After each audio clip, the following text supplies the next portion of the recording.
오늘은 즐거운 십계명 12번째 시간. 지난주에 제가 12번째라고 했는데 12번이 아닌 지난주는 11번째 시간이고요. 오늘은 12번째 시간으로 제 19명, 제 9계명을 말씀을 나누겠습니다. 어,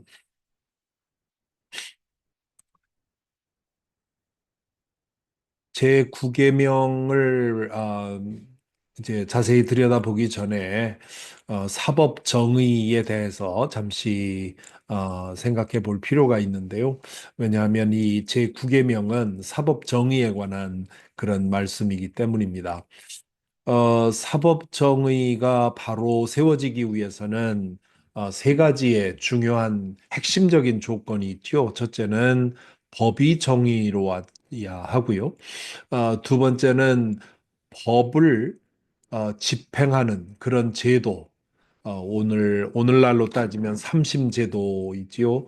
어, 그 지방법원에서 심판 받아보고 그것이 불만족스럽다면 이제 제2 그 고등법원으로 가고 그다음에 대법원으로 가는 그런 삼심제도 같은 것. 또 그 외에도 뭐 여러 가지 있지요. 어, 그 어, 그 법을 자신의 권리가 침해되었을 때 그 권리를 회복할 수 있는 그런 정의로운 제도가 마련이 돼야 되고요. 세 번째는 아무리 법이 잘 되고 정의로운 제도가 만들어져도 그것을 집행하는 사람들이 공의롭게 공정하게 집행하지 않으면 유명무실해집니다. 요즘 많이 얘기되고 있는 그 법기술자 뭐 그런 얘기 많이 하죠. 법의 허점을 이용해서 오히려 법으로 정의를 굽게 만드는 그런 일들이 많이 일어나고 있습니다. 뭐 미국에서도 그렇고요, 한국에서도 그렇고. 그래서 그 공정한 법 집행이라고 하는 것이 무엇보다도 중요하지요. 뭐 사람이 하는 일이기 때문에 검사도 변호사도 판사도 완전할 수가 없습니다.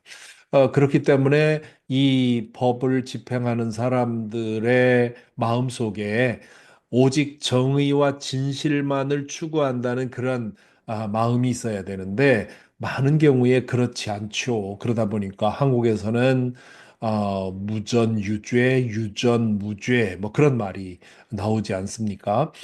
돈 있는 사람들은 이 좋은 변호사 쓰고 뭐 또 요즘 한국에서 많이 얘기하고 있는 전관 예우, 과거에 검사나 판사나 했던 사람이 변호사가 된 그런 사람들을 이제 그 변호사로 고용하면 그 판결에 압력을 넣을 수 있기 때문에 전관 예우라고 하는 것이 정말 없어져야 하는 그런 제도임에도 불구하고 그런 관행이 이루어지고 있죠. 그래서 돈 있는 사람들은 과거에 뭐 검사장을 했다든가 무슨 대법원 판사를 했다든가 이런 경력을 가진 사람을 고용을 하게 되면 그 사람은 그 사법부에 그 관계, 그 선후배의 그런 연줄이 있기 때문에 얼마든지 영향을 미칠 수 있단 말이죠. 그러니까 이 공정한 법을 공정하게 집행한다고 하는 것이 쉽지 않은 일입니다. 그래서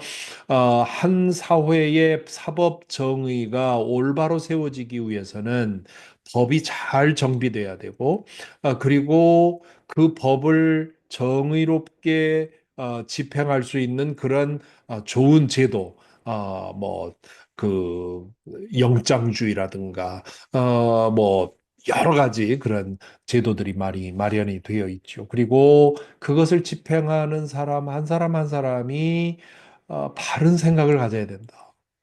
아, 그, 제가 아는 신앙 좋은 변호사님들에게 가끔 이제 물어보지요. 만약에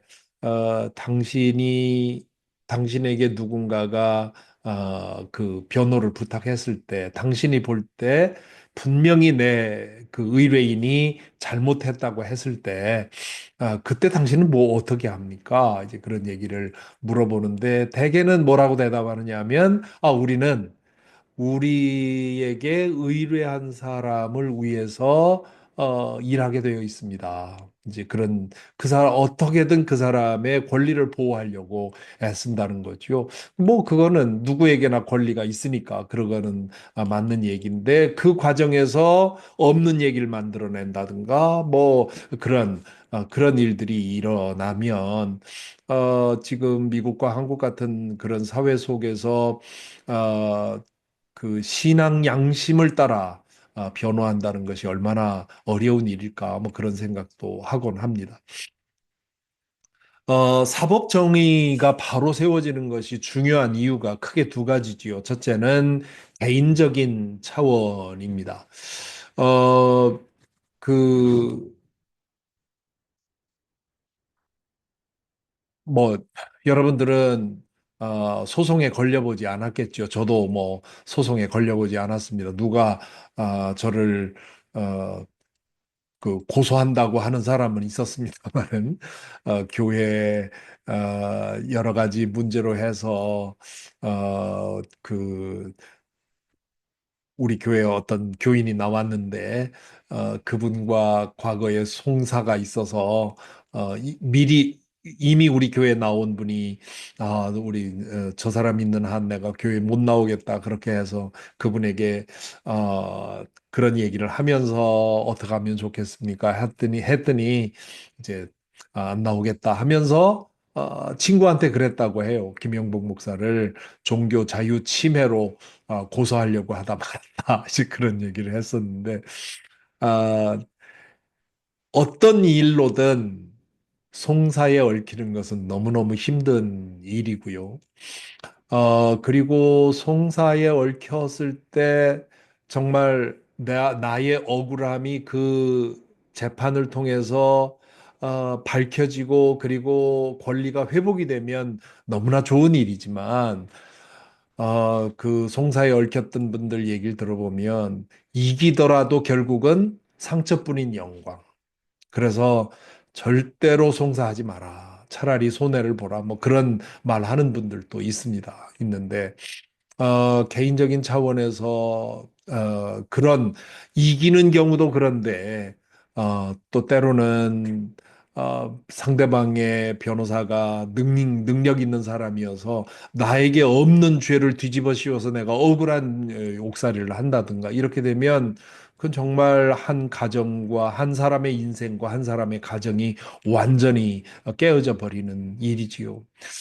정치적인 문제에 있어서는 더 그렇습니다.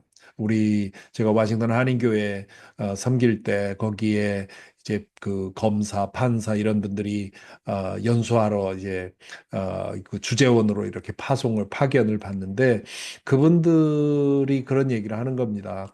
정치적으로 어떤 사람이 표적이 되어 버리면 혹은 뭐 그 대기업 총수도 그렇고 이 그 검찰에서 어떤 사람을 표적을 삼아서 그 죽이려고 하면 그 사람만 터는 것이 아니라 그 사람과 관계된 사람들 주변에 관계된 사람들을 턴다는 거죠. 그래서 그 내가 지금 표적 삼은 그 사람에게 불리한 증언을 하게 하는데 아무리 해도 안 들면 그 사람의 비리를 또 턴다는 거죠. 그렇게 되면 내가 지금 표적이 되어서 이제 검찰이 나를 죽이려고 하는데 그런데 나만 괴롭히면 문제가 없는데 그래도 견딜만 한데 내 사촌에 내 육촌, 칠촌 막 하면 또 내 초등학교 동창, 고등학교 동창 돌아다니면서 샅샅 그 주변에 있는 사람들을 다 털어버리면 괴로워서 견딜 수가 없는 거죠. 그래서 때로 대기업 총수들이 그 조사를 받다가 자살하는 경우 혹은 정치인들이 그런 조사를 받다가 자살하는 경우는 우리 모르는 사람들은 그까짓 거 견디지 못하고 자살하느냐 이렇게 말하지만 사실은 그러한 상황에 이르면 두 가지 방법밖에 없다는 거죠. 자살을 해서 그 수사를 종결시키거나 아니면 그 혐의를 내가 뒤집어 쓰고 감옥에 가거나 둘 중에 하나밖에 못 하는 건데 그러니까 대개는 그 스스로 자결을 하는 거죠. 이 사법 정의가 망가졌을 때 혹은 이 법 제도를 오용했을 때 그것으로 인해서 한 개인이 당할 수 있는 피해나 상처라고 하는 것은 상상을 초월하는 겁니다. 우리는 그냥 일반인이니까 일반인으로서 그런 걸 잘 모르지만 경제적인 문제로 혹은 정치적인 문제로 이런 것으로 얽혀서 검찰의 표적이 될 경우에 얼마나 그것이 고통스러운지 그건 뭐 당해보지 않은 사람은 모르는. 그래서 이 개인적인 차원에서 사법 정의가 바로 세워지는 건 매우 중요하고요. 두 번째는 공동체적인 차원이죠. 공동체적인 차원에서 사법 정의가 바로 세워져야만 모든 이 법 앞에서는 모두가 평등하다. 그 정의의 여신, 우리 법정에 있는 세워져 있는 정의의 여신이 천정 저울을 갖고 있지만 눈을 가리고 있지 않습니까?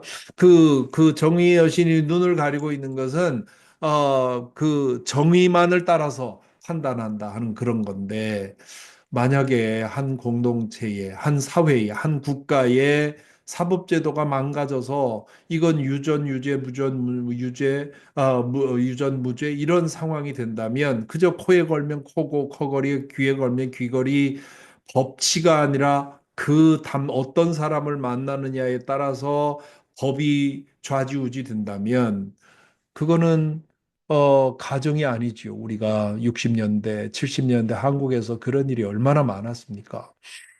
법이라고 하는 것이 그냥 아주 무용한 그냥 그 권력 가진 사람이 그냥 마구잡이로 사용하는 그런 사회 속에서는 우리가 두려워서 살 수가 없죠. 그래서 이 한 공동체를 바로 세우기 위해서 공동체가 안정되고 질서 있게 유지되기 위해서는 사법 정의가 바로 세워지는 것은 너무도 중요합니다. 그리고 모두가 법, 법이 정한 테두리 안에서 자신의 권리를 위해서 싸우는 것은 그것은 매우 중요하죠. 그런데 이 법의 어떤 판결에 대해서 불복하고 거기에 대해서 총기로 혹은 무력으로 저항한다고 한다면 그 사회는 뭐 금방 전쟁터가 되어버리죠. 그 소크라테스가 말했다고 하는 악법도 법이다. 지금 내가 호소할 수 있는 모든 법을 동원해 봤는데 내가 결국 죽는 것으로 사형으로 내가 언도된다면 오케이. 왜냐하면 내가 이거 부당하다고 해서 이 법을 어기고 여기에 저항한다면 그러면 사회 질서는 완전히 무너지는 거죠. 모두가 다 자기가 옳다고 생각하니까. 그래서 사법 정의라고 하는 것, 이것은 한 사회를 지탱하는데 매우 중요한 그런 기준입니다. 근데 미국도 그렇고 한국도 그렇고 정말 사법 정의의 위기라고 할 그런 시대를 우리가 살고 있죠. 법이 오용당하고 또한 법적인 어떤 판결에 대해서 불복하고 하는 이런 일들이 끊임없이 일어나고 있어서 참 걱정인 그런 시대입니다. 자, 이런 배경에서 오늘 제 구계명 아홉 번째 계명을 보면 내 이웃에 대하여 거짓 증거하지 말아라 이렇게 되어 있습니다. 이것이 아홉 번째 그 계명인데요. 출애굽기 20장 16절, 신명기 5장 20절에 동일하게 나오고 있습니다. 이 아홉 번째 계명의 그 일차적인 배경은 재판이라고 하는 것은 학자들이 모두 공감하는, 동의하는 내용입니다. 여기서 내 이웃이라고 했을 때 그 이웃은 그냥 우리 동네에 사는 사람 그런 뜻이 아니라 한 공동체 내에 있는 모든 사람이지요. 그래서 어떤 사람이든지 특히 이제 이 십계명의 경우는 이스라엘 사람들을 대상으로 하는 건데 내 이웃에 대하여 여기 대하여라는 말은 against 그렇게 번역을 해야 맞겠죠. 내 이웃에게 불리하게 거짓 증거하지 마라. 이 거짓 증거라는 말은 속이는 증언. 여기 증거라고 하는 이 개역 개정의 번역은 좀 좋지 않습니다. 거짓 증언하지 말라 이렇게 말을 이 표현 그 번역을 해야 되겠죠. 그래서 거짓말로 혹은 꾸며낸 말로 혹은 사실이 아닌 증언을 하지 말라는 겁니다. 이게 왜 이렇게 중요하냐 하면요. 고대 법정에서는 유일한 증거가 자백이나 증언입니다. 오늘날에는 증거를,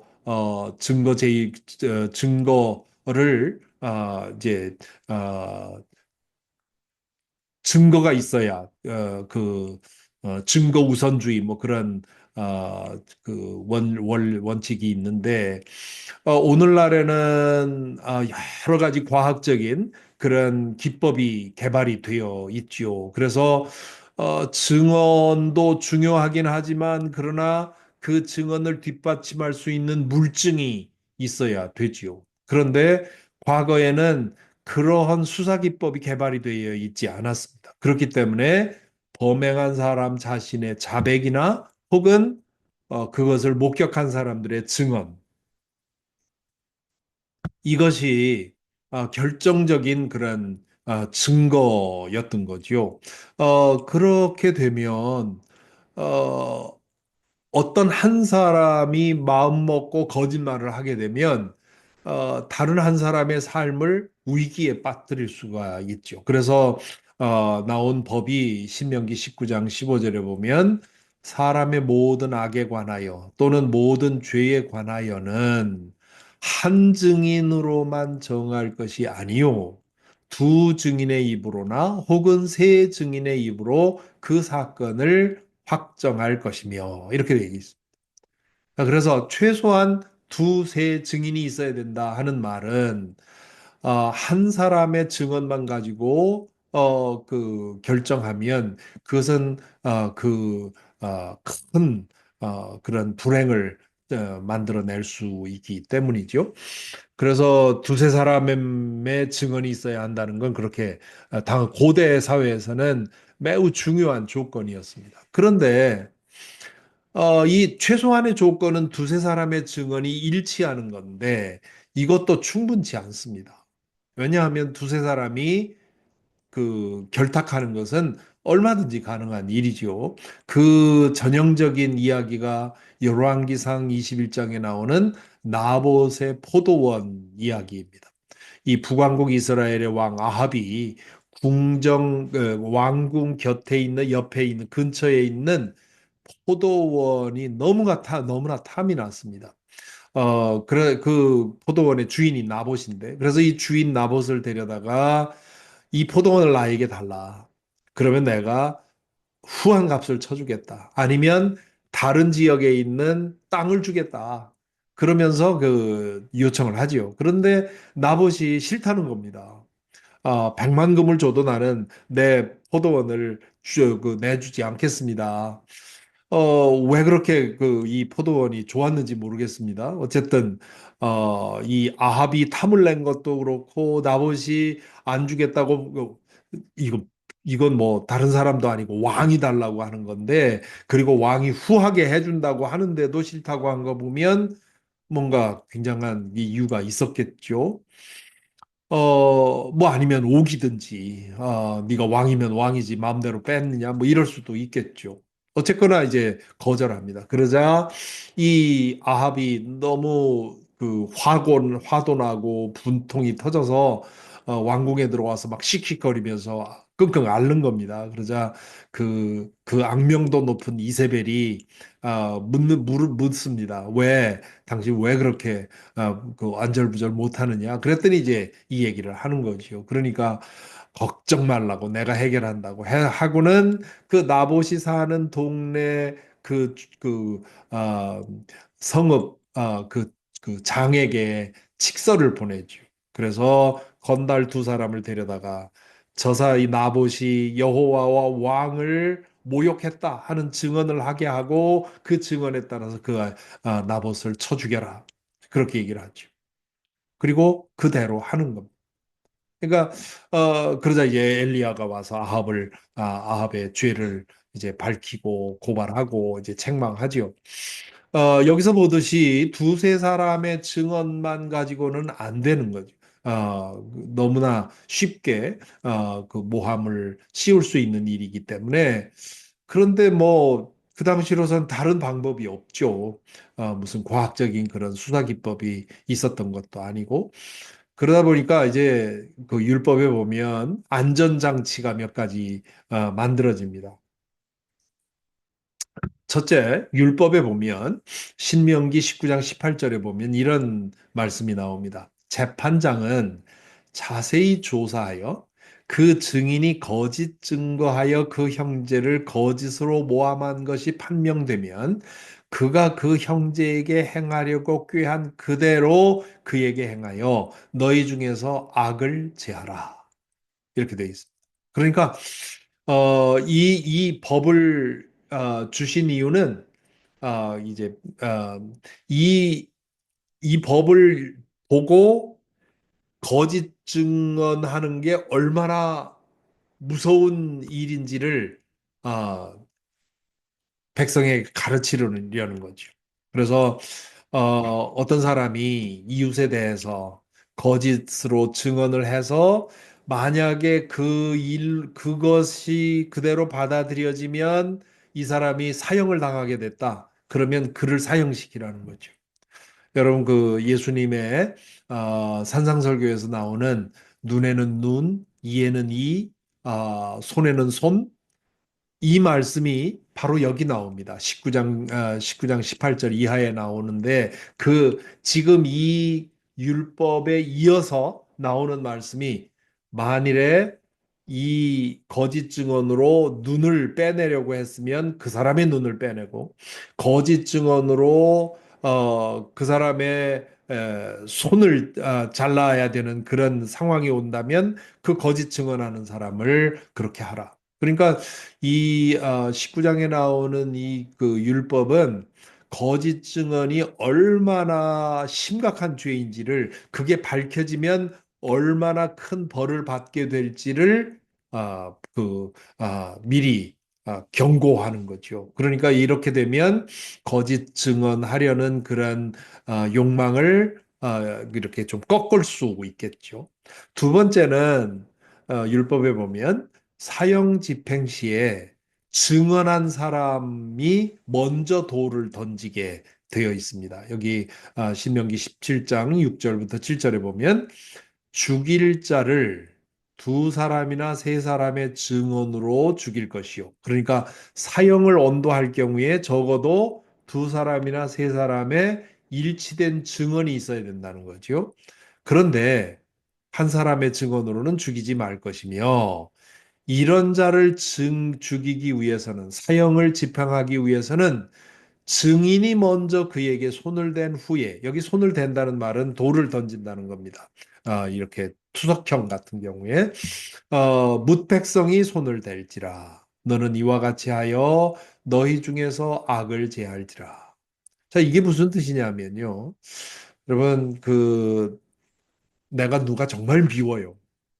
정말 그 아이 그 사람에게 내가 복수하고 싶어요. 그래서 어 내가 몇 사람을 그 동원해서 작당을 해서 거짓 증언을 했단 말이죠. 그런데 그거 하고 이제 그렇게 해서 사형이 결정이 됐어요. 자, 이 사람 이제 이러이러한 죄로 이 사람을 사형에 처합니다. 했을 때 거짓 증언한 그 사람들이 가장 먼저 돌을 던지라는 겁니다. 왜냐하면 거짓 증언하는 거, 말로 그 사람을 모함하는 거하고 그 사람의 목숨을 해치기 위해서 돌 던지는 거하고는 큰 차이가 있습니다. 그래서 지금 이 신명기 17장 6절부터 7절에 담긴 그 의미는 어, 이 거짓 증언에 대해서 이 거짓 증언을 디스커리지 시키기 위해서, 그것을 하지 않게 하기 위해서 이렇게 이런 율법을 제정한 것을 볼 수가 있습니다. 그래서 어, 증언으로밖에는 판단할 수 없는 그 옛날에 어떻게든 거짓 증언으로 인해서 무고하게 고난당하는 사람들이 없도록 이렇게 두세 사람의 증언으로 하라 해라. 거짓 증언을 하게 되면 똑같은 징벌로 그 벌을 주라. 만약에 사형 집행할 경우에 가장 먼저 돌을 던지게 해라. 이렇게 함으로써 그 거짓 증언이 얼마나 무거운 그 죄인지를 느끼게 했던 거죠. 자, 그래서 이 제9계명은 재판정에 설 때 거짓말 하지 마라. 재판정에 섰을 때 진실을 말하라고 하는, 특별히 어떤 사람에 대해서 증언할 때는 그렇게 하라는 뜻인데, 그 말씀은 사법정의 전체를 요구하는 말씀으로 해석할 수 있습니다. 어, 그래서 이 신명기 1장 16절, 17절에 보면 재판장에 대한 요청을 재판장은 이래야 된다고 하는 그러한 가이드라인이 나옵니다. 내가 그때에 너희의 재판장들에게 명하여 이르기를 너희가 너희 형제 중에서 송사를 들을 때에 쌍방간에 공정히 판결할 것이며 그들 중에 있는 타국인에게도 그리할 것이라. 재판은 하나님께 속한 것인즉 너희는 재판할 때에 외모를 보지 말고 귀천을 차별 없이 듣고 사람의 낯을 두려워하지 말 것이다. 이렇게 얘기를 합니다. 그러니까 지금 여기서 그 아주 중요한 말씀이 나오는데 재판은 하나님께 속한 것이다 라는 말입니다. 재판의 대원칙은 재판은 하나님께 속한 것이다. 즉 사람이 요즘 한국에서도 아주 중요한 재판이 진행이 되고 미국에서도 그렇고 한데 판사가 완전하지 않지 않습니까? 그러니까 사람이 사람을 어떻게 판단합니까? 다만 우리 사회의 질서를 위해서 충분한 훈련을 시킨 사람들에게 그 권리를 주는 거죠. 그래서 아직도 법정에서는 그 법의를 입게 하고 재판장들이 법정에 들어올 때는 일어서서 경의를 표하게 하고 하는 그 이유가 그런 권위를 인간적으로 일부 사람들에게 준 거죠. 그런데 만일에 재판관들이 내가 그런 타고나면서 그런 권리가 주어졌고 나는 모든 사람들이 시시비비를 가릴 수 있는 능력이 있다고 생각한다면 어마어마한 착각이죠. 그래서는 안 되는 거예요. 그러니까 이 권력자도 내 권력이 하나님이 나에게 맡겨주신 것이라고 생각해야 되는 것처럼 또 지지난주에 말씀드렸지만 우리 모두에게 주어진 생명과 시간과 물질 이것도 우리 나를 믿고 맡겨주신 것이라고 생각해야 되는 것처럼 재판장들도 하나님께서 보고 계시다. 하나님께서 하나님이만 하실 수 있는 일을 나에게 맡겨주셨다는 생각을 가지라는 거죠. 그렇게 되면 두렵고 떨림으로 그 일에 임할 수밖에 없죠. 그래서 그 두렵고 떨림으로 재판해야 되는 그 재판하는 몇 가지 중요한 다섯 가지 여기 표현이 나오는데요. 첫째는 쌍방간에 공정히 판결하라. 두 편, 피고와 원고를 두 편에게 공히 공정하게 페어하게 판단하라는 것이죠. 어느 한쪽에 기울지 마라. 두 번째는 타국인에게도 그렇게 하라. 이건 정말 율법에 자주 나오는 얘긴데요. 이 너희도 이집트에서 타국 이방인이었으니 너희 중에 사는 이방인들에게 선대하라. 그런 그런 요구가 많이 나오지요. 타국인에게도 이방인이라고 해서 불리하게 하지 말라는 거죠.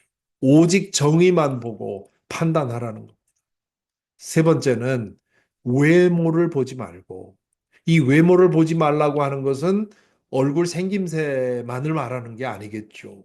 잘생겼다고 혹은 뭐 선하게 생겼다고 해서 그 사람은 저 사람은 안 그랬을 거야 이렇게 생각하고, 좀 얼굴이 험하게 생겼다고 해서 저 사람이 범인 아닌가 이렇게 생각하고, 이런 것도 포함되지만 여기 외모를 보지 말라는 사람 말은 그 사람의 상황, 그 사람이 처한 상황, 부자니, 뭐 명문가니, 뭐 이런 거 보지 말라는 거죠.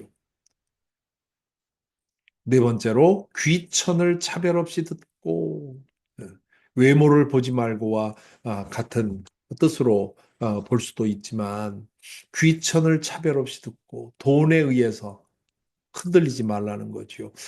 여기 인용은 안 했습니다만은 율법에 보면 뇌물을 받지 말라는 말이 자주 나옵니다. 그러니까 재판장이 뇌물을 받는다는 것은 너무나 그 큰 죄악인데, 그러나 어느 나라 어느 시대에도 재판장들의 그런 비리는 자주 있지요. 그리고 다섯 번째로 사람의 낯을 두려워하지 마라. 외압에 흔들리지 마라. 권력자의 외압, 혹은 그 상급자의 외압, 혹은 돈의 외압, 이런 것으로부터 흔들리지 마라. 그래서 재판을 할 때는 오직 하나님의 마음을 생각하면서 정의만을 바라보고 해라. 그렇게 해도 완전하지 않은 것이 인간의 판단인데, 그런데 나랑 가깝다고, 혹은 권력을 가졌다고, 혹은 돈을 가졌다고. 그래서 정의를 꺾으면 안 된다 이거죠. 그래서 이 사법 정의라고 하는 것을 우리는 이 말씀 속에서도 볼 수 있고요. 그뿐만 아니라 음, 이 제9계명은 정직한 언어 생활을 우리에게 요구합니다. 우리 하나님은 진리의 하나님이십니다. 신명기 32장 3절부터 4절에 보면 내가 여호와의 이름을 전파하리니, 이 모세의 기도입니다. 모세의 기도에 이런 얘기가 나옵니다. 내가 여호와의 이름을 전파하리니 너희는 우리 하나님께 위엄을 돌릴지어다. 그는 반석이시니 그가 하신 일이 완전하고 그의 모든 길이 정의롭고 진실하고 거짓이 없으신 하나님이시니 공의로우시고 바르시도다. 이렇게 얘기합니다. 하나님이 어떤 분이신지를 모세가 얘기하는데, 여기에 보면 옳음과 바름을 뜻하는 모든 단어들을 동원하고 있습니다. 완전하시다, 타밈, 정의로우시다, 미시팟, 진실하시다, 에무나, 거짓 없다, 아인 에벨, 공의로우시다, 짜딕, 바르시다, 야샬. 이런, 지금 히브리어의 이 진실함, 정직함, 참된, 이것을 의미하는 모든 단어가 여기 다 동원이 되어 있습니다.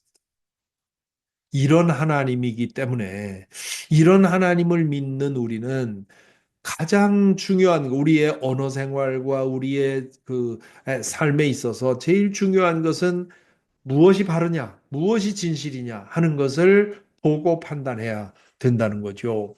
그래서 진실을 말할 책임이 우리에게 있다. 이 진실을 말할 책임에 대해서 잠언과 시편을 좀 볼 필요가 있는데요. 잠언에 보면 의인은 진실을 말하고 악인은 거짓을 말한다. 의인과 악인의 가장 중요한 차이점이 진실을 따르느냐 아니냐 하는 거죠.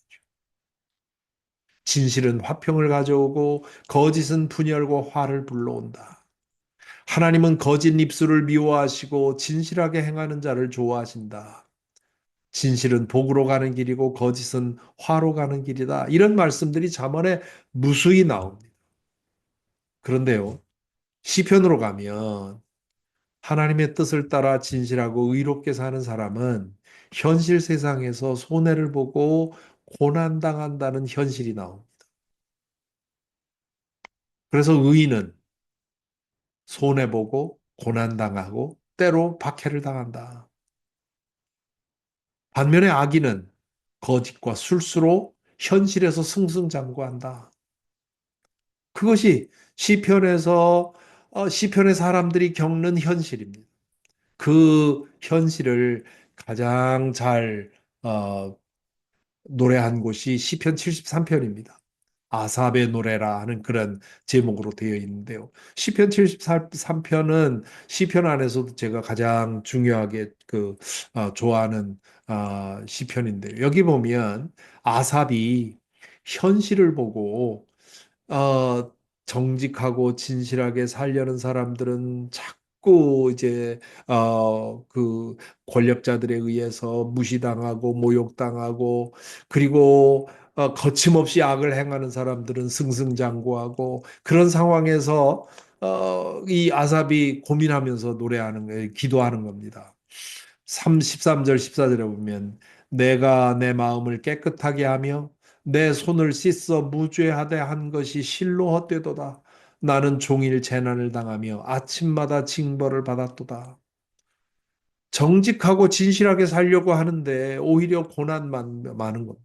정직하고 진실하게 사는 사람이 인정받고 높임받고 복을 받는다고 잠언에서 말하고 있는데 현실은 그렇지 않은 거죠.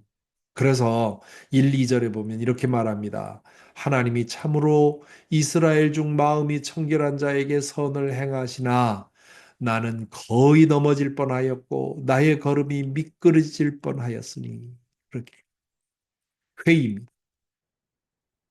악이 번성하는 현실 가운데서 내가 정말 이거 하나님 믿고 사는 게 이게 맞는 거냐? 이 고난과 이 어려움 당하면서 내가 끝까지 진실을 따라가야 되느냐 하는 질문을 하는 거예요.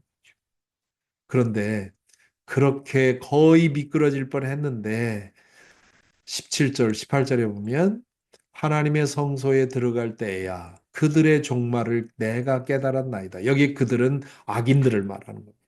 거짓과 술수와 온갖 악행으로 떵떵거리며 사는 그 사람들의 종말을 깨달았나이다. 주께서 참으로 그들을 미끄러운 곳에 두시며 파멸에 던지시니 그들이 어찌하여 그리 갑자기 황폐되었는가 놀랄 정도로 그들은 전멸하였나이다. 여기 보면 그들을 미끄러운 곳에 두시며 그렇게 얘기를 했죠. 1절에서 내가 하마터면 미끄러질 뻔했다 얘기를 하는데 사실은 미끄러진 사람들은 악한 사람들이었다. 그러면서 23절, 25절에 보면 이렇게 고백합니다. 내가 항상 주와 함께하니 주께서 내 오른손을 붙드셨나이다. 주의 교훈으로 나를 인도하시고 후에는 영광으로 나를 영접하시리니 하늘에서는 주 외에 누가 내게 있으리요 땅에서는 주밖에 내가 사모할 이 없나이다. 이 73편 후반부에 가면 아삽이 그런 얘기를 하는 겁니다. 이 세상에서 내가 정직하게 살아서 부자가 되고 인정받고 높임받을 줄 알았는데 그렇게 안 되더라는 거죠. 그런데 알고 보니까 하나님을 알고 하나님 안에서 정직하고 진실하게 살아가는 것, 이것 자체가 복이더라. 그러므로 나는 이 자리를 떠나지 않겠다고 그렇게 얘기를 하죠. 그것이 시편 73편에 가장 많이 강력하게 얘기되고 있지만, 그러나 시편 전체를 통해서 계속되고 있는 얘기입니다. 그러므로 나는 이 세상에서 누릴 것 다 누리면서 정직하고 거룩하게 살아가는 것이 아니라 그것을 다 잃더라도 하나님 한 분에게 만족해서 나는 진실하고 정직한 길을 걸어가겠다. 이것이 시편의 사람이 살아가는 방법인 거죠. 자, 이것이 이제 구약 성경에서 우리가 보는 송사에 걸렸을 때의 일, 또 사법 정의의 문제, 또 진실을 따라 살아가야 되는 우리의 자세에 대해서 말씀을 보았는데요. 자, 그러면 예수님은 제 9계명을 어떻게 보셨는가? 음, 예수님은 제 9계명에 대해서 별로 말씀을 하지 않았습니다. 하나, 이 구계명과 관계되는 말씀은 맹세에 관한 말씀인데, 하나님으로도 맹세하지 말고, 예루살렘으로도 맹세하지 말고, 하늘로도 맹세하지 말고, 그런 말씀 하지요. 그러면서, 오직 너희 말은 옳다, 옳다, 아니라, 아니라 하라, 이에서 지나는 것은 악으로부터 나느니라, 그렇게 말합니다. 여기 악으로부터라는 말은 헬라 말로 에크투 포네루라는 말인데 이것은 둘로 번역할 수 있습니다. 악으로부터 난다. 혹은 악한 자로부터 난다. 이렇게 번역할 수 있는데 학자들은 악한 자, 즉 사탄으로부터 난다. 그런 뜻으로 해석을 합니다. 그래서 이에서 지나는 것, 옳다, 옳다, 아니라, 아니라 하는 말은 뭡니까? 진실을 있는 그대로 진실을 말하는 걸 말하고, 이에서 지나는 것, 이것은 거짓 증언을 말합니다. 없는 거 얘기한다든가, 있는 얘기를, 진실을 바꾼다든가 하는 그런 거짓 증언을 말합니다. 그래서 이 거짓말, 거짓 증언은 악한 자, 즉 사탄에게서 사탄에 속고 있다고 하는 증거라는 요한복음 8장 44절에 보면 예수께서 예수님을 죽이려고 하는 유대인들에게 이렇게 말씀하십니다. 너희는 너희 아비 마귀에게서 났으니 너희 아비의 욕심대로 너희도 행하고자 하느니라. 그는 처음부터 살인한 자요. 진리가 그 속에 없으므로 진리에 서지 못하고 거짓을 말할 때마다 제 것으로 말하나니 이는 그가 거짓말쟁이요. 거짓의 아비가 되었습니다. 거짓말, 거짓 증언을 한다는 것은 사탄의 지배하에 있다는 뜻입니다. 때때로 거짓말을 하게 되고 거짓 증언을 한다. 두려움 때문에 예를 들면 베드로처럼 그럴 수 있다는 거죠. 그렇게 넘어질 수는 있지만 거짓이 그 사람의 삶의 습관이 되었다. 그러면 그거는 하나님의 자녀가 아니라 사탄의 자녀로 살고 있다고 하는 뜻인 거죠. 예수님은 거짓 증언의 희생자입니다. 이것은 거짓 증언이 얼마나 치명적인, 얼마나 악한 죄인가를 보여주는 증거라고 할 수 있습니다. 산헤드린에서 재판을 받을 때 여러 사람들이 예수님을 이런저런 일로 비난을 하는데 두 사람 이상 같은 말이 안 나오지요. 그러다가 나중에 두 사람이 나타나서 저 사람이 성전을 허물고 사흘 안에 다시 짓겠다고 한 그런 얘기를 했다고 두 사람이 증언하자 대제사장이 그걸 확인하고 예수님을 사형에 언도합니다. 그리고 빌라도에게 모시고 데리고 가서는 또 유대 권력자들이 거짓으로 증언을 하지요. 이 사람이 정치범이다. 그러면서 그를 또 사형에 처하게 됩니다. 그래서 인류 역사상 최악의 범죄는 거짓 증언으로 인해서 발생했다. 그래서 이 사건은 거짓 증언이 얼마나 심각한 죄일 수 있는지를 우리에게 자각시켜 준다 할 수 있습니다.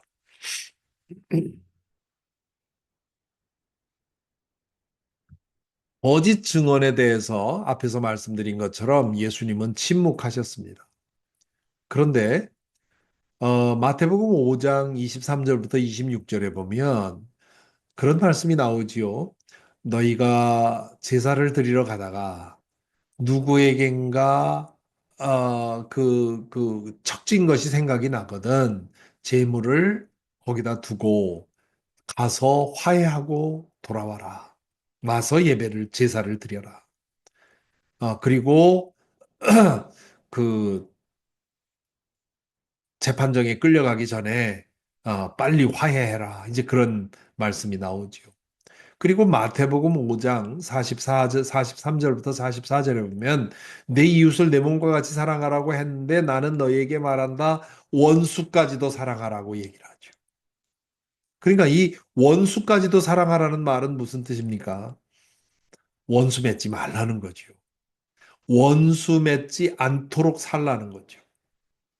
그러므로 이 두 가지 말씀을 가지고 추론해 본다면 예수님은 제자들에게 소송에 연루되는 것 자체가 일어나지 않게 하라는 거죠. 만일에 소송에 연루되면 화해하도록 힘써라. 그런 말씀을 하신다고 할 수 있습니다. 그래서 이 예수님의 이 말씀을 보면 그 일관된 어떤 방향이 있습니다. 바리새파 사람들이 이혼에 대한 법을 가지고 와서 그 법에 대해서 해석해 달라고 하지요. 그래서 예수님이 뭐라고 하십니까? 아예 이혼의 사유가 생기지 않게 하라고 그렇게 얘기를 하죠. 소송에 대해서도 마찬가지입니다. 소송에 대해서 소송했을 때 우리가 어떻게 하면 좋겠습니까? 했을 때 예수님이 하시는 말씀은 소송이 아예 일어나지 않게 해라. 그런 얘기를 하십니다. 그래서 지금 이 거짓 증언에 대한 예수님의 가르침은 어, 살인에 대한 가르침, 혹은 간음에 대한 가르침, 이혼에 대한 가르침 이런 가르침과 마찬가지로 너희가 정말 하나님 안에서 성령으로 거듭나서 새 사람이 되었다면 그렇다면 소송에 연루될 그런 이유가 없다. 소송에 가서 다른 사람을 거짓 증언으로 헐뜯고 모함하는 거, 그건 상상도 할 수 없는 일입니다. 예수 믿는 사람이 재판정에서 자기의 이익을 위해서 또 혹은 다른 사람을 위해서 다른 사람을 어렵게 하기 위해서 거짓말로 증언한다? 그건 그리스도인으로서 상상도 할 수 없는 일이고요. 그리스도인이라면 소송에 연루되지 않도록 살라는 거죠. 그리고 누군가 나를 원수 삼아서 소송에 걸라고 할 때 그것을 풀어내라. 그 재판정에 가기 전에 화해할 수 있도록 힘쓰라. 이런 말씀을 하십니다. 어, 그래서 고린도전서 6장에 가보면 고린도 교인들이 서로 소송하는 일이 생기지요. 거기에 대해서 바울 사도가 뭐라고 합니까? 여러분들 사이에 그거 하나 중재할 원로가 없습니까? 여러분들이 그리스도인들이 서로 싸워서 세상 법정에 가서 우리를 판단해 달라고 얘기합니까? 차라리 그럴 바에는 손해를 볼 수 없습니까? 어떻게 그리스도인이 된 자존심의 을 가지고 어떻게 믿지 않는 사람들에게 가서 나를 재판해 달라고 합니까? 이제 그렇게 얘기를 하죠. 그래서 이 예수님의 가르침인 뿐만 아니라 초대교회로 이어오면서 어, 소송에 연루되는 것에 대해서 그렇게 일관되게 말씀을 하고 있습니다. 이 말은 그리스도인들은 전혀 소송을 해서는 안 된다. 그런 뜻은 아니지요. 지난번에 이혼에 대해서 또 말씀을 드렸지만 때로 이혼할 수밖에 없는 상황이 있습니다. 그 이혼이라고 하는 것이 피할 수 없는 그런 일일 경우가 있죠. 마찬가지로, 내가 아무리 정직하게 살고 양심적으로 살아도, 그런 소송에 연루되는 그런 상황이 있습니다. 그럴 때 우리는, 어, 소송을 통해서 최선을 다해서 없는 얘기, 있는 얘기 다 해서 어떻게든 이기려고 할 것이 아니라 그런 상황에서도 정의를, 진실을 따라가도록 힘쓰는 것, 그것이 우리의 과제이겠죠. 물론 이건 정말 그러한 소송에 연루되고 사기를 당하고 고통받은 그런 일로 인해서 고통받은 분들이 제 이 말을 들으면 참 한가한 얘기다. 그렇게 얘기할 수 있겠죠. 너무 먼 세상 얘기다. 이렇게 악한 사람들이 많은데 그 악한 사람들이 우리를 털어먹으려고 이렇게 악하게 하는데 어떻게 그렇게 남의 이야기처럼 할 수 있느냐, 이제 그렇게 생각하실 것 같습니다. 그러나 그것이 우리에게 주신 우리가 늘 추구할 가장 높은 이상인 거지요. 그래, 뭐 할 수 없어. 이 세상 이래. 하고는 믿는 건 믿는 거고, 현실에서는 똑같이 싸워야 돼. 이것이 주님께서 우리에게 가르치시는 것은 아닙니다. 그러므로, 우리가 이 세상에 살아갈 때 예수 그리스도께서 우리에게 주신 가르침에 따라서 정의롭고 진실하고 바르게 살아야 되고, 그렇게 살아갈 때 이 악한 세상에서 때로 손해보고 때로 모함을 당할 수도 있는데, 그럴 때 같이 악해지는 것이 아니라 바울 사도가 말한 대로 선으로 악을 이기려는 그런 노력이 우리에게 필요하다. 그런 사람들이 많아질수록 이 사회는 좀 더 행복해지고 평화로워진다는 거죠. 어, 오늘 이 말씀을 기억하면서 먼저 우리가 사는 이 세상을 위해서, 그리고 우리 자신을 위해서, 그리고 우리 그리스도인들을 위해서 기도해야 하겠습니다. 잠시 우리 오늘 말씀 생각하면서 묵상하며 기도하겠습니다. 먼저 사법 정의가 심하게 망가져 버린, 그래서 어떤 불의도 제대로 밝혀지지 않고 권력 있는 사람, 부를 가진 사람들이 승승장구하고 법망을 피해 다니며 온갖 불의를 행하는, 그런데도 사법기관은 그것을 어떻게 하지 못하는 속수무책인 이런 우리 현대 사회를 우리 생각하면서 우리 잠시 기도하겠습니다. 먼저 이런 세상에 살 때 우리가 먼저 이 상황이 변화될 수 있도록 사법 정의가 올바로 세워지고, 아무것도 없어도 법정에서 나의 권리가 바로잡혀 회복될 것이라고 하는 그런 믿음을 가지고 법정에서는, 요즘엔 법정에 선다는 것이 혹시나 내가 하지도 않은 일을 뒤집어 쓰는 것 아닌가 하는 그런 두려움을 가지고 법정에 선다고 하지요. 사법 정의를 믿지 못하기 때문입니다. 우리 이 망가진 우리 사회의 사법 정의가 회복될 수 있도록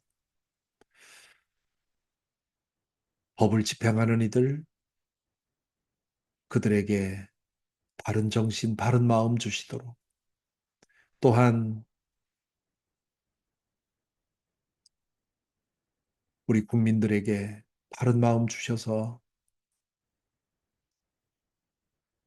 법을 지키는 것이 우리의 사회가 안전하고 질서 있게 되는 그런 최소한의 기준인데, 이 법치, 이 법치의 정신이 또 회복될 수 있도록 우리 사회를 위해 잠시 기도하겠습니다.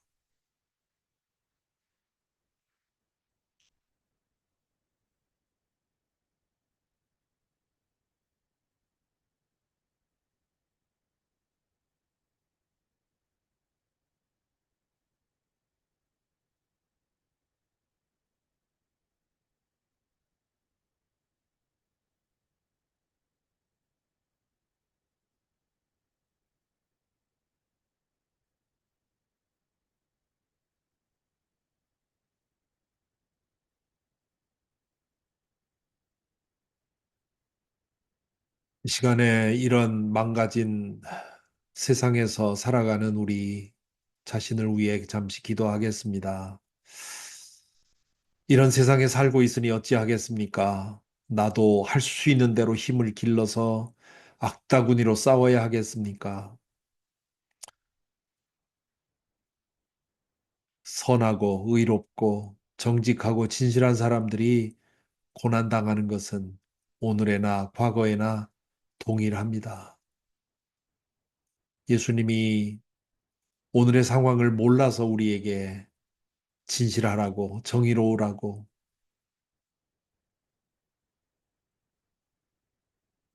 바르게 살라고 말씀한 것이 아닙니다. 어려울수록, 고난 당하더라도 하나님 안에 살고 하나님 말씀을 따르고 하나님의 뜻을 행하는 진실하게 살아가기 위해 힘쓰는 것 그거 자체가 복인 것을 알라고 우리에게 얘기를 합니다. 그리고 그런 사람들을 통해 그나마 이 망가진 세상에서 그나마 희망을 보고 또한 하나님 살아계심을 보게 됩니다. 우리가 그런 존재들이 될 수 있도록 이 망가진 세상에서 하나님의 의를 따라 참되고 진실하게 살게 하옵소서. 잠시 기도하겠습니다.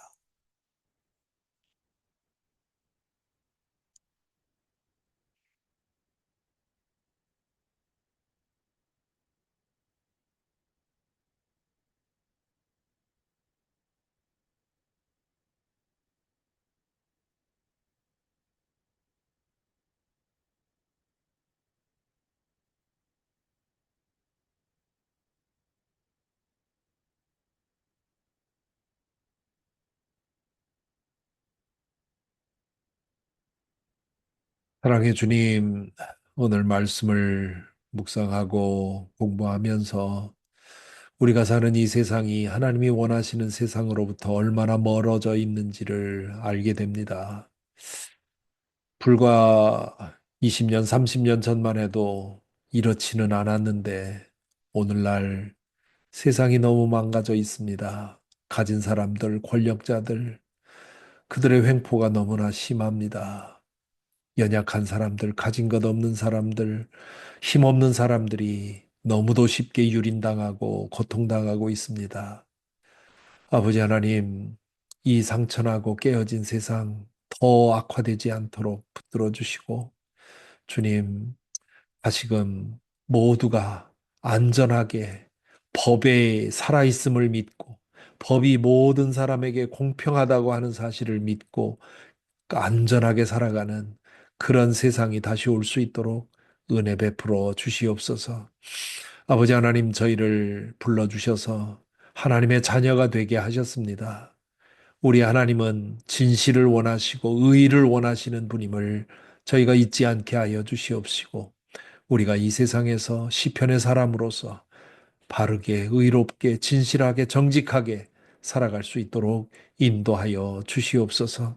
그로 인해서 때로 손해를 당해야 한다면 기꺼이 손해를 당하게 하시고, 고난을 당한다면 하나님으로 인해 당하는 고난임을 알고 기뻐할 수 있도록 저희를 붙들어 주시옵소서.